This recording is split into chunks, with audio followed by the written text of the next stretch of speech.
about your trip here to Japan and what you're doing?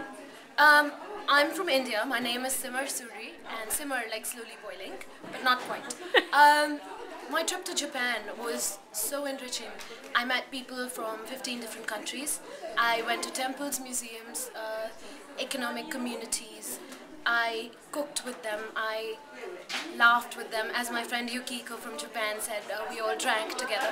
Don't tell my parents this. We had a great time, and in this process of 15 days, what I've learned is that we're all human.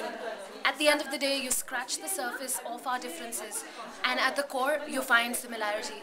And I think it's important to embrace our differences, embrace our cultural influences, understand each other's communities better, and communicate effectively in order to bring about a more sustainable world of peace where I can go somewhere and not be afraid of racial discrimination. I can sit in the same place as someone who doesn't belong to my community and feel included.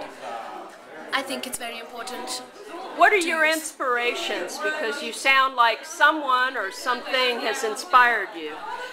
I think my inspiration is just looking at the intra-ethnic and inter-ethnic clashes, the gender-based discrimination. I'm a lawyer. I work for women who've been affected by domestic violence, and how violence is just enhanced and amplified when they don't talk about it, when they feel afraid to come up and open their mouth and talk about their problems.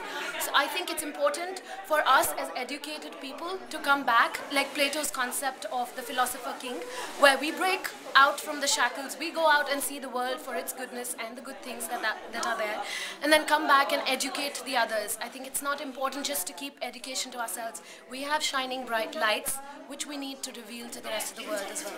So, what would you like me to take back to the United States to share with Americans about your country? Maybe there are some misconceptions in the media or otherwise.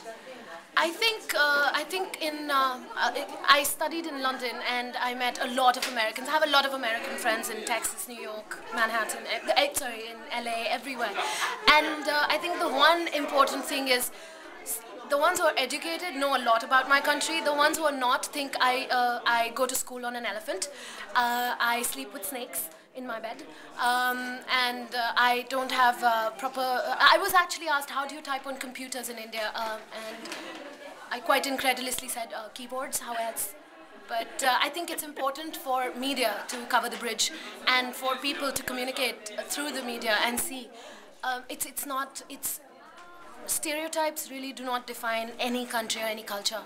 You need to go beyond the surface and see people and recognize them for who they are and keep the spirit of humanity alive. I think that's important for everyone, not just Americans, not just Indians, not just Japanese, just all of us. And great. Let's give a shout out to the program that you were involved with here. JENESYS was lovely. It was just such an integrating, enriching program, and I've made such wonderful friends from all over the world, and it's just been so lovely. It's been absolutely amazing. Thank you so much. Thank you.